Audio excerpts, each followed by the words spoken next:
Say it ain't so, guys. Another video.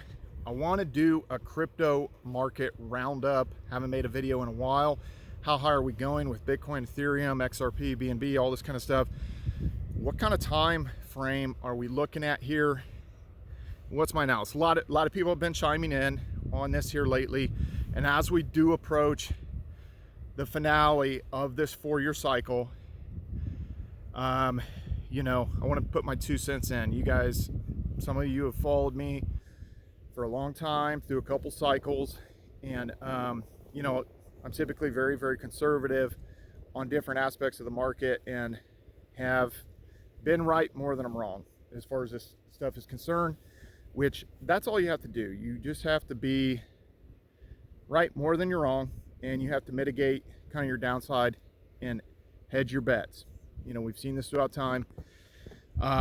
So what should you expect? For first and foremost, going back through several different videos, you guys can attest that I've always said that I'm not banking on anything over $120,000 Bitcoin. And we've hit that and touched above that, you know, a couple times here. And I stand by that. I'm not banking on anything kind of beyond what we've done. Now, do I think there is a likely probability that we do have a very swift parabolic run? It's going to be swift and it's going to be very quick. And how high is that going to go? I personally can see a final kind of blow off, a final ascent that maybe runs up to 135.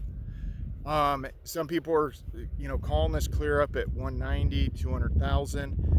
I don't see that for multiple reasons. So a lot of the stuff that's being bought up by different organizations, a lot of those are over-the-counter trades. It doesn't necessarily hit the market.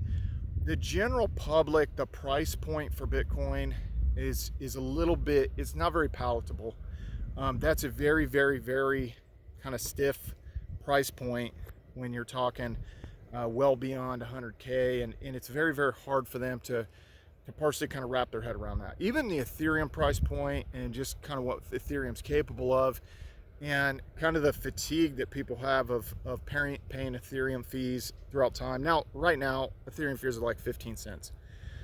But we see every time there's a bull market, everybody's bogged down and everybody's caught up with the fees and everything like that. And then people, you know, especially last cycle, had enough, went to BNB, went to Avalanche. You know, obviously there's all these EVM chains that it popped up. And some of them have seen better days and some of them are still up there cranking. That being said, you know, at this point in the market, there's, you know, some plays that have performed very well, BNB, Tron, you know, and then there's just various different projects that have, you know, kind of popped up, or not necessarily just popped up overnight, but they've been around and they've kind of having their day in the sun. Aerodrome, you know, Hyperliquid, you know, these kind of things kind of popping in there and everything. Now, I think that this alt season is going to be the biggest we've ever seen. Now, if you look at the total market cap, we are actually close to all-time highs for crypto overall. Obviously close to all-time highs as far as Bitcoin is concerned. BNB has hit all-time highs. You know, Tron had a quick wick up and then reset, and then it's kind of like riding up towards that again, but it is in this kind of parabolic ascent on lower volumes than we saw in 2021, and same thing with BNB, lower volumes. So, you know, some people could say manipulation or whatever have you. That being said, it is moving the needle and it is continuing to ascend. Obviously, XRP has hit all-time highs here fairly recently, so a lot of people are kind of banking on these high XRP prices. How high do I see that going? So as far as Bitcoin is concerned, I'm just going to reiterate, I see a quick wick to maybe 135, and we're talking November timeframe, maybe December. We have this like quick parabolic ascent, things kind of spill over. I could see Ethereum going to 7,000 or 8,000 maybe. I just don't see a lot for Ethereum, partially because it was always going to be tough to scale, and then all these other EVM chains are so much further ahead of it, and then you have these non-EVM chains that are also way ahead of it. Something like ICP. Technologically, Ethereum is just so far behind, but has so much money kind of there, you know, so people can kind of throw that around and stuff like that. Now I've looked through, you know, you kind of do these overall assessments of the crypto market, and you look at NFTs, and it's just like a lot of the NFTs have long tailed out. I do think that some of them will have their day in the sun again, obviously, and we will have new projects that are going to launch and a new twist on certain things. But all that being said, Pudgy Penguins is really kind of one of the shining stars. And that, now, like, why do I think that is? It's because they actually have this stuffed animals, and they got distribution on that, and then that kind of reverberated back in their ecosystem, and then they've sort of become this kind of storybook tale that the project was sort of on the outs kind of thing, and these other guys took it over and had the money to sort of propel this stuff. You need financing with this stuff. That's the issue. Some of these projects that have kind of like, you're not able to get funding, you're not able to kind of get to the next level, you're not able to push it through, and once it's self-funded, it's like, can you spend 12 hours a day on this thing and your own money, which is stored time, so you already spent the time previously, now you're putting that time in, and you're putting all this time in right now to kind of perpetuate the thing. It does become tough to act fast. And I think in general, we're all sort of, you know, the market right now, it's in some respects, like, there's been certain aspects of it that seem kind of squirrely. And even though if you back out of that and you look at kind of like the overall moves, you know, these have been solid moves, you know, depending on what you were in. You know, if you'd taken decent positions in XRP, if you'd taken decent positions in BNB, in Tron, you know, various different things. You know, an ecosystem play, I kind of hit it with a few of these little small ecosystem plays recently. One was, you know, the Leo Finance stuff over on Hive. Now, most people wouldn't be kind of tuned in on that. And, you know, I saw kind of the changes they were making, put some into it, and it did a 5x for me, and then I had to rotate that out to something else. Now it's kind of on a pullback. I do see it doing a 5x from here, from like 17 cents. Again, that's a small ecosystem play, and then you know, it's not without its risk. You know, you sit there and think, well, is there going to be enough liquidity for the whales to get out as this thing ascends, and what kind of trajectory is that going to make it look like? But you know, a lot of stuff. The tough thing with crypto is everything round trips. Goes up like a rocket, comes down like a guillotine. And that is a tough reality. And every single project has done that. Whether that's Bitcoin, whether that's Ethereum, whether that's Dogecoin, whether that's ZENA. Everything has done that. A lot of these memes are actually primed to pop, kind of going into Q3, Q4. FWOG, which I kept going on about, that was a 70x last summer. If you guys were following me on Instagram, I was like, FWOG, and then people didn't buy in, and then it did a 70x. 1 penny to 70 cents. ZENA did over 10x. Some people didn't get in, some people did, but what happens when the underlying asset, when the wind goes out of the sails? You have to understand this.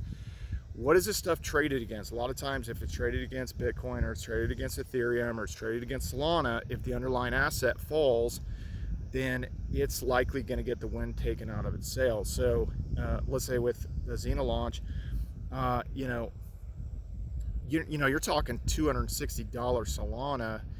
And then ultimately it did go on up to like 290 when Trump launched his memes. We had an oversaturation, everything like that. And then all these are in this kind of long tail, all of them, for the most part.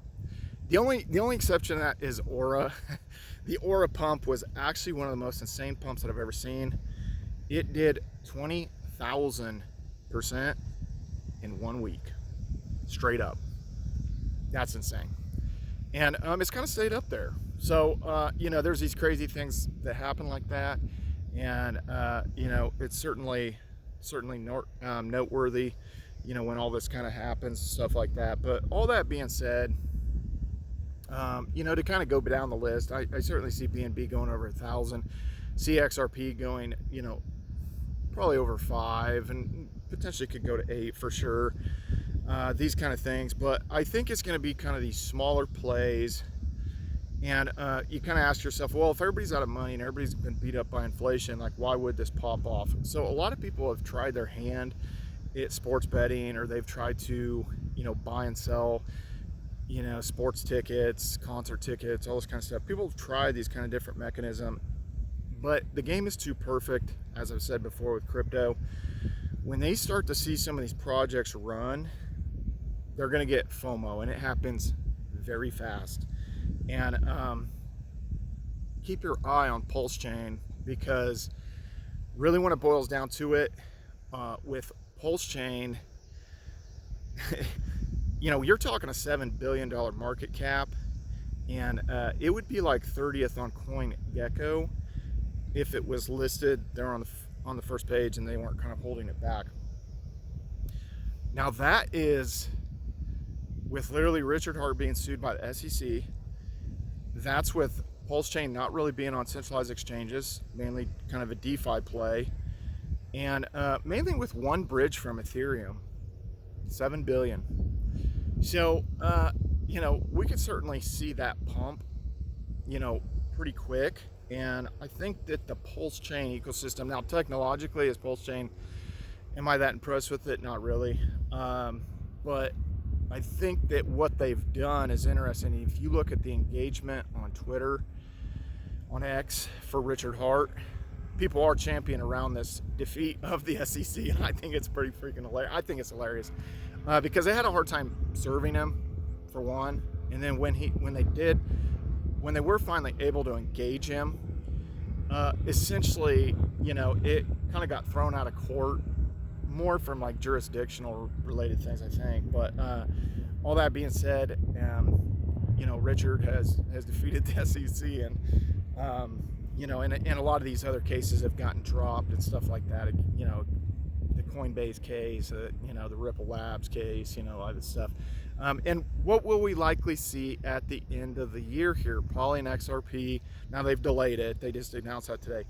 For Litecoin, for XRP, for Dogecoin, you know, these different things. I think we will see ETFs probably hit the market, and that could potentially be an additional injection and excitement and stuff like that as we come into this crypto finale.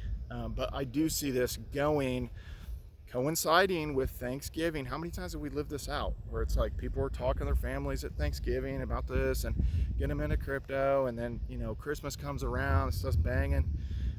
So I think we will it will be deja vu from their cycles. And this is my 4th bull market, and you know, it is, you know, I wouldn't say it's gotten easier, to tell you the truth. I used to say, guys, you got to be better than 95% of the competition. You got to be in the upper 5 percentile. I really feel like now you got to be in the upper 2 percentile, because some projects are probably not going to take off. There was a point, probably I would say after the 2013 cycle, when we kind of went closer to the 2017, 2018 cycle, all boats did really rise. And now part of that was because things were traded against Bitcoin. Now a lot more things are traded against the US dollar. And so you don't have that all boats rise kind of effect on, if the majority of it is traded against Tether, USDC, or the US dollar, just, you know, you don't have as much of that effect. And there's a lot of, this is an attention economy, and now we've just got so much noise out there, and there's going to continue to be way more noise. We see that with AI too. There's a lot of noise out there, and it's like, where do you kind of put your time? Where do you put your efforts? And there is a sense of urgency, because this is crunch time. And there are certain days where it's like, man, is this going to happen? I mean, I thought we were kind of going up here, and then kind of retraces. But, you know, just keep plugging away, because we're not going to see this really kind of bang out till November, December. That's the synopsis. What do you guys think? What are you guys buying? Follow me on all social media at Brian Phobos, YouTube, Instagram, Steam It, Twitter, Hive, DTube, Blurt, everywhere.